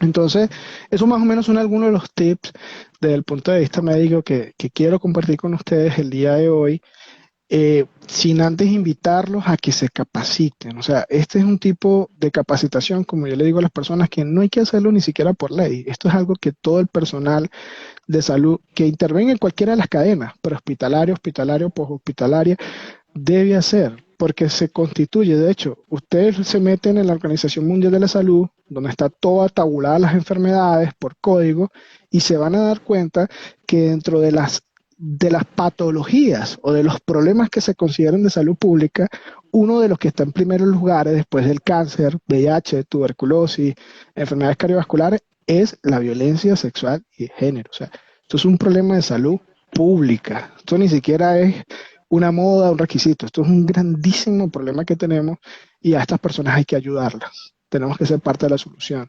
Por eso mi invitación es que si quieren profundizar muchísimo más en este tema, están totalmente invitados a nuestra capacitación, que repito va a ser el 27 de febrero con estos tres servidores que están ahorita conectados. La doctora Blanca va a estar ahondando muchísimo más acerca del aspecto psicológico, de la atención de estas víctimas. La licenciada Soragmi nos va a estar hablando acerca del protocolo propiamente dicho, de la historia y los antecedentes y cómo se debe llevar el paso a paso de esto. Y su servidor vamos a hablar de forma más extensa todos los aspectos médicos que son muy importantes a cubrir en esto. Y mi último consejo, antes de que pasemos a la ronda de preguntas y respuestas, es denuncien. O sea, denuncien. No pueden quedarse callados ante esto. O sea, estos son problemas que hay que denunciar. Inclusive ya las autoridades tienen líneas de denuncia anónima.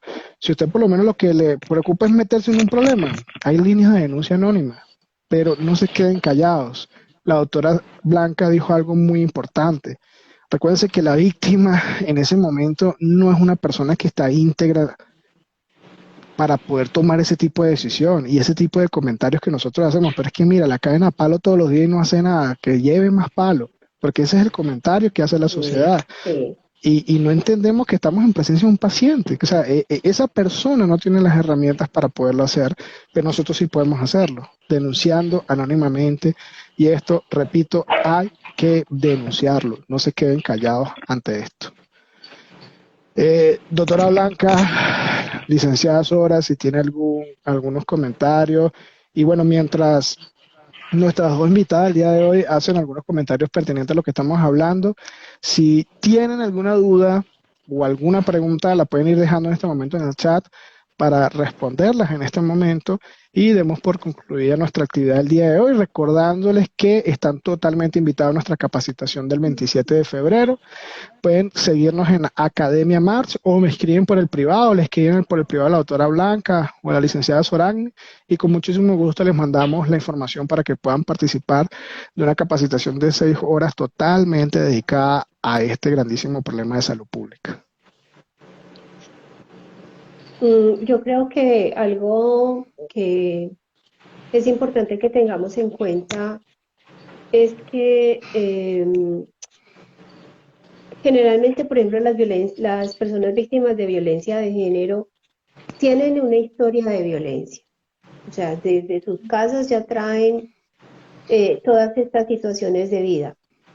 Y parte de lo que los inmoviliza para hacer algo al respecto es que para ellos se ha normalizado el trato violento. Entonces, empezar a darse cuenta de que hay algo que no está bien realmente no es tan fácil. Es decir, nosotros podemos decir, es lógico, si tú no has crecido en un entorno violento, tú dices, es lógico darte cuenta de cuando estás siendo violentado. Pero para quien ha sido esa su normalidad, no es sencillo. Entonces, también es importante como esa mirada muy compasiva, muy respetuosa de la historia de vida del otro, porque no es gratuito que ese otro esté afectado e inmovilizado por la situación que ha vivido. Además, porque adicionalmente a esto, si nosotros miramos en la naturaleza, los programas que hayamos visto de Nat Geo, de Animal Planet, etcétera, el depredador sabe cuál es la presa que está más desprotegida y ahí llega. Y nosotros no somos diferentes. Es decir, quien es víctima de violencia sexual, violencia de género, es una persona que está desprotegida porque no tiene los recursos suficientes para cuidar de sí mismo. ¿Y por qué no los tiene? Por ejemplo, un pedófilo llega a un parque de niños y él no escoge a cualquier niño. Él escoge el que sabe que no lo va a morder, que no va a gritar, que no va a hacer ruido y que calladito se va a ir detrás de él. Ayer estaba el fin de semana, alguno de los 2 días, y un pedacito de Discovery, este programa de Investigation, Discovery, Sí. no me acuerdo bien cómo se llama, Sí. y estaban dando precisamente un caso de un señor en el Valle del Cauca, que lo llamaban el terror de las cañas de azúcar, una cosa así, que él escogía precisamente niños de sectores marginales, muy vulnerables, solos, muchos trabajaban en la calle pues como para ayudar al sustento de la familia. Es decir, eran niños que tenían vulnerabilidad emocional, afectiva, económica, social, familiar, y justo esos eran los que él lograba pues como atraer para sus cosas y los violaba y los mataba, o sea, una cosa muy sádica. Entonces, también miren cuánta amplitud en nuestra mente necesitamos para poder entender que ahí hay un mundo del cual yo no alcanzo a ver ni la puntica del iceberg. Es el cuidado con el que yo necesito hacer el acercamiento a ese ser, porque yo no sé qué fibras tan sensibles voy a poder estar Así tocando es. con una mirada, con una palabra, con una actitud, con la manera como se está desarrollando esa atención. Entonces, estamos acá con un ser muy frágil que requiere nuestro máximo cuidado, nuestro máximo compromiso. Entonces, esto de formarnos, prepararnos, por una capacitación, por mi cuenta, por lo que sea. Pero pienso que eso es parte como de esa ética precisamente profesional, es parte del amor por lo que hacemos no solamente es nuestra fuente de sustento, es nuestro propósito de vida, entonces pongámosle cariñito al tema y cariñito es estemos lo mejor preparados posibles para hacerlo. Así es. Gracias, doctora, por esas palabras y otra invitación también que quiero hacerles, llevando de la mano lo que la doctora nos acaba de decir, es que muchas veces la gente está allá afuera sufriendo sola y si están pasando por algún tipo de esta situación y no saben qué hacer, miren, créanme que le pueden escribir a la doctora Blanca y con muchísimo gusto yo los puedo orientar y darles esas herramientas para salir de eso, porque una cosa sí tienen que tener claro, de eso no se sale solo, se necesita ayuda para salir de allí. Sí, y existe esa idea tan difundida de que tenemos que poder solos. Yo pienso que Sí, esa conclusión que tienen muchas personas no es sino producto de la soledad en la que han crecido sí, los que le enseñaron eso de que hay que poder solo así es. y solos no. O sea, somos seres sociales, todas no nos la sabemos, no dice nada de nuestra competencia ante la vida a recibir apoyo, Así es. así que está perfecto. Todos necesitamos en algún momento. Así Muchas es. gracias. Gracias, doctora. Realmente muy poderosas sus palabras. Sora, ¿alguna conclusión, algún aporte que quieras hacer? Sí, con respecto a lo que decía la doctora ahorita de esa vulnerabilidad que busca esa persona que va a hacer daño, volvemos a estos pasos anteriores que les hablé. En el primer paso hablábamos de como de hacer entender a las personas, o bueno, capacitar a esas personas de la comunidad a qué tienen derecho, ¿no? Y cuáles son sus derechos y así hacerlos como más fuertes. Y una de las cosas que llama mucho la atención de este programa y de este protocolo es que desde que salió de la ONU, todo lo que se le hace al paciente o a los pacientes es completamente gratuito. Sí, Esto no se le cobra a nadie. Que yo no tengo seguro médico, que es que yo vivo metido en el campo, que es que yo vivo a 7 horas del río para allá, no importa. así es. Su atención en este momento, médica, física, mental, psicológica, la que sea, va a ser totalmente gratuita hasta que usted vuelva a ser reinsertado a la sociedad y quede completamente Sí, reinsertado. Va a ser completamente gratuito todo el seguimiento. Y eso es aquí en Colombia y en todo el mundo porque así todo, lo dictamina el protocolo de la ONU. así es. Ujú. Ese punto es muy importante porque muchas veces las personas no acuden y no buscan ayuda porque sabemos que el problema de salud pública, de la salud, perdón, es un problema global. Muchas personas están fuera del sistema de salud, muchas veces tienen condiciones precarias de salud y dicen, ay, ¿cómo pago eso? ¿Y de dónde van a salir todas las cosas? Entonces, es muy bueno que aclares ese punto, Sora, porque muchas veces es uno de los frenos para que la gente busque ayuda Y otra cosa de las que yo quiero comentarles personalmente, porque es algo que yo, por ejemplo, le sugiero mucho a todas las damas y a todos los caballeros, es, mire, yo siempre he dicho, mire, una cosa es ser violento y otra cosa es estar preparado. Son dos cosas muy diferentes. Una cosa es que usted sea pacífico y otra cosa es que usted sea inofensivo. Son dos cosas muy diferentes. Y yo siempre le sugiero a mis damas, mire, no hay nada más cobarde que estos tipos. Son los seres más cobardes del mundo. Estos tipos nunca van a esperar que su víctima se defienda. Jamás. Y en el momento que lo hacen, corren despavoridos. Muchas veces no se quedan paralizados porque nunca van a esperar esa reacción de sus víctimas. Siempre la opción más inteligente es alejarse, correr, buscar ayuda, porque esa siempre va a ser la opción más inteligente de todas. Pero yo siempre les recomiendo, porque de aquí que nosotros resolvamos este problema de salud pública, va a pasar mucho tiempo. Hay que adquirir las herramientas cognitivas en este tipo de capacitaciones, pero sí, yo por lo menos les recomiendo mucho entrenar en defensa personal. Tómense algunas sesiones con personas capacitadas, con personas realmente capaces y competentes en este tema, para que le den las herramientas de que si en algún momento no les queda opción de correr, no les queda opción de huir, tengan por lo menos herramientas eficaces para defenderse.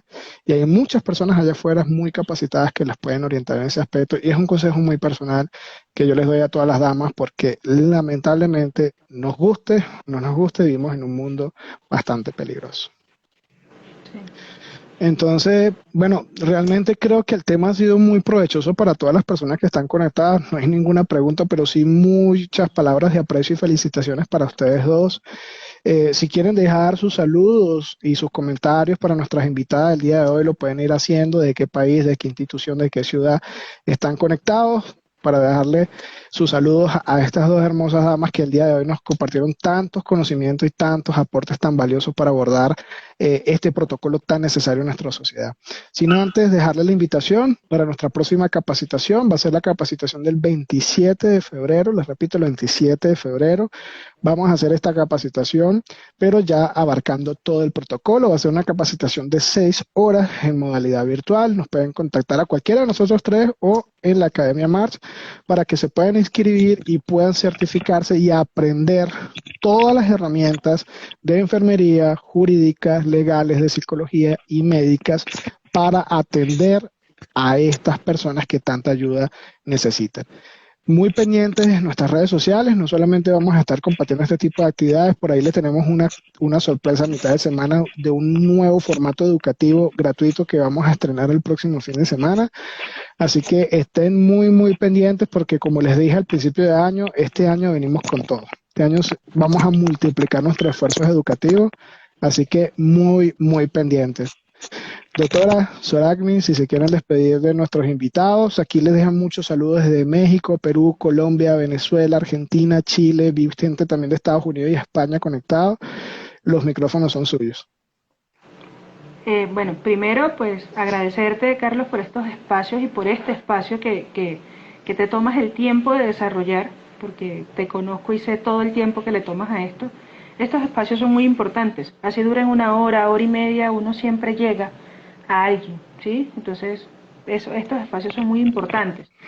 Agradecerte por la invitación, a usted, doctora, mire, yo ya estoy que hago la capacitación con usted nada más, porque Yo de también. verdad, muy valioso, sí, yo creo que somos varios que vamos a hacer eso, porque muy valiosas sus palabras, de verdad, sobre todo con ese tema de esa sensibilización que como personal de salud pues se ha ido perdiendo.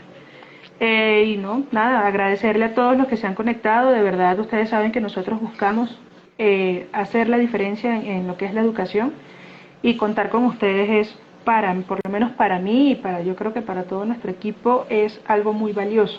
Contar con ustedes, contar con personas que no le importa trasnocharse como las personas que nos acompañan de Europa. De España. Sí, y de verdad, mi gente de México, de verdad los aprecio muchísimo y saben que soy fan número uno de México porque siempre están allí, gente de Perú, de Bolivia, de Colombia, mi gente de Venezuela que por supuesto son fieles a todas nuestras capacitaciones, enlaces, etcétera, y de verdad pues agradecerle por todo esto y que sigan capacitándose, sigan haciendo la diferencia en sus países y sigan contando con nosotros para lo que necesiten. aquí estamos nosotros dispuestos a poderlos ayudar en cualquier tema, en apoyarlos en proyectos que ustedes necesiten hacer que sean viables, pues nosotros con muchísimo gusto lo vamos a ayudar. Gracias, Sora. Yo creo que Muchísimas gracias.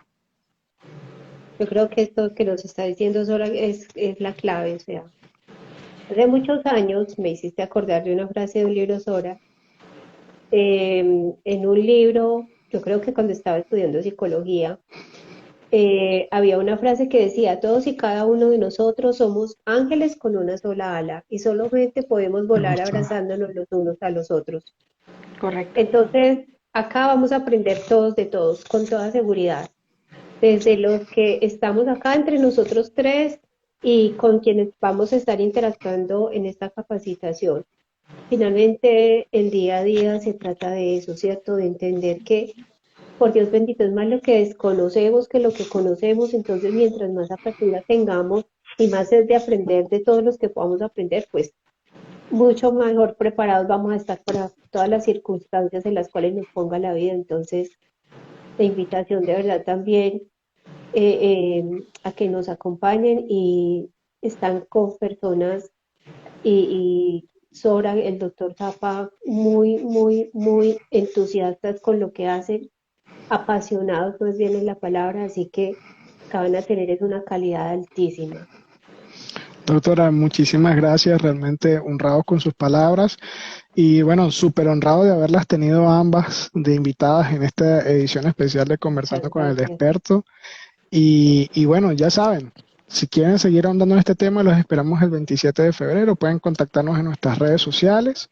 Muchísimas gracias a todas las personas que se conectaron. Si se me pasó algún saludo de algún país, me disculpan, pero creo que abarqué a todos los que alcancé a leer en los comentarios.